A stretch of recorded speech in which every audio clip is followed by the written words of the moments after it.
Welcome students. So today let's start a new topic, plant breeding for disease resistance. Now what is disease resistance? We know what is a disease, that is when a pathogen attacks a plant, then some deformities occur or some abnormal conditions are observed in a particular plant, and that we call it as disease. So when a plant develops resistance or ability to fight with that particular disease, then it is known as disease resistance.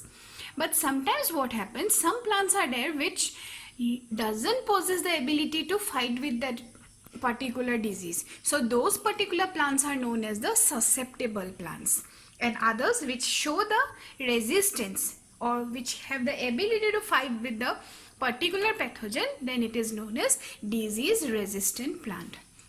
Now for disease resistant, the plant or the breeding for disease resistant depend upon two factors: a good source of resistance and a dependable disease test. That means while we are performing the plant breeding experiment, we have to perform the test, so that in order to check whether the plant is disease resistant or not. So for that particular reason, the tests are to be performed properly. Now during the breeding process, we come across a term called quarantine. Now during this coronavirus epidemic, we are coming across the term quarantine, but in plant breeding also we are getting the term quarantine. So what is it?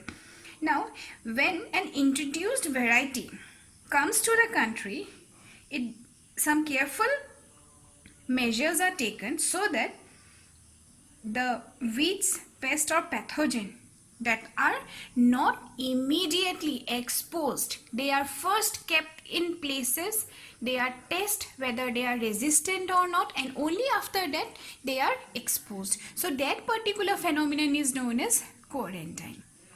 Next comes inbreeding depression. Sometimes what happens during breeding process, in order to develop homozygosity, continuous experiments crosses are done, for which some particular characters get depressed or lost in that particular hybrid. That particular loss of character is known as inbreeding depression.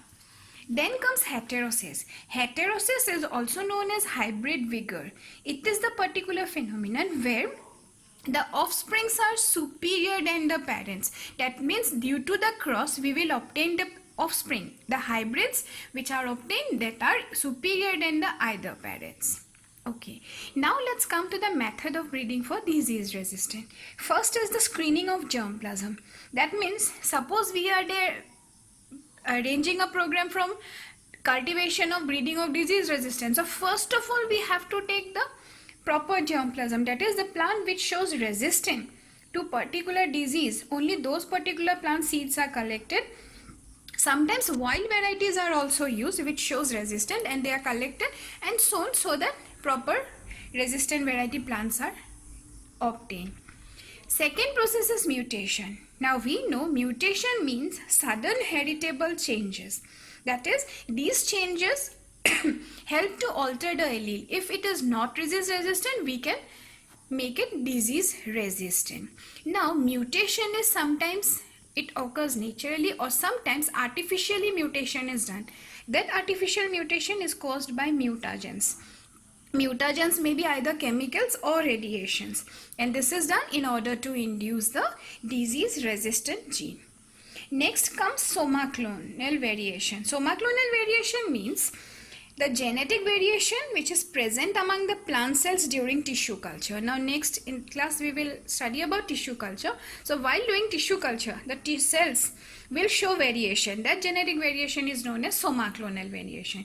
And genetic engineering means the engineering or construction of genes, manipulation of organisms for benefit of the human beings. So that is known as genetic engineering. Now after this, the next process is hybridization. Hybridization, we have already studied about it. Hybridization means cross between two related plants. So one is disease resistant plant, it is crossed with a high yielding variety of a plant. So when these two plants are crossed, the hybrid is obtained, and that particular hybrid is tested checked for disease resistant. Better quality plants are taken. After that means 2 or 3 generations, they are self-breed and then tested, they are selected, and finally multiplication is done. That means all these are done for commercial value. Now commercially they have to be proper. So for that particular reason these tests are done. Now next come ploidy in crop improvement. Now ploidy means the number of chromosomes. So an organism which has more than 2 sets of chromosomes, that are known as the polyploids. Now in polyploidy we get, or ploidy, we get 2 types of polyploids. One is known as autopolyploid and other is allopolyploid. Autopolyploid means it is the, here the organisms are obtained from the same or related species. Now this is obtained definitely by crossing 2 different plants which are of related species. So that particular cross is known as autopolyploidy. For example, maize and rice. Allopolyploidy means here crosses are done between unrelated plants in order to obtain new varieties. Now example is triticale. Triticale means it is the first man-made cereal which is derived by crossing Triticum turgidum and Sickle cereale. So these 2 are the important parts of ploidy in crop improvement. Now next we come to plant breeding for developing resistance or insect resistant plants. Now what is insect resistant plant? Now suppose already we have studied about disease resistant. Now the plants has to be also resistant to the insect and pest. So for that particular reason, the plants which we will take for breeding, we have to select them properly. The parents has to, one should be wild type and other is to be resistant to the insect. So then breeding is done, the other process are all same, and then the disease insect or pest resistant plants can be developed. Now during this process we get the term hidden hunger. Now while doing plant breeding for improved food quality, now we are practicing all these methods so that we can get better quality of plant. During this we will get the word hidden hunger. Now what is hidden hunger? That means what happens sometimes when we take the food, no doubt the hunger is fulfilled, but what happened, the nutrition is not fulfilled. We do not get the proper nutrition. That means the food lacks vitamins, minerals, etc. So that particular phenomenon is known as the hidden hunger. Now again scientifically we can increase the protein, vitamins, mineral content of the food. That enhancement is known as biofortification. So deficiency is called hidden hunger, and the enhancement or introduction of those lack substances in the food is known as biofortification. Again, next is single cell protein, or it is also known called SCP.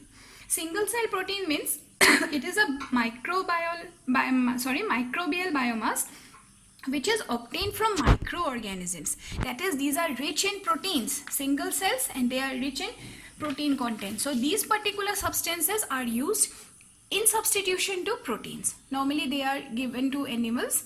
Now they are obtained from from spirulina, it's a cyanobacteria, or from bacteria like Methylophilus, Methylotropus. Some more name of microorganisms are given in your notes, so go through them properly. There are many advantages. Now these SCP are normally, they have high protein quality but low fat content, and basically they are used in order to obtain more and more protein and substitute as protein. So study them properly, go through them properly, and if you have any doubt, please consult.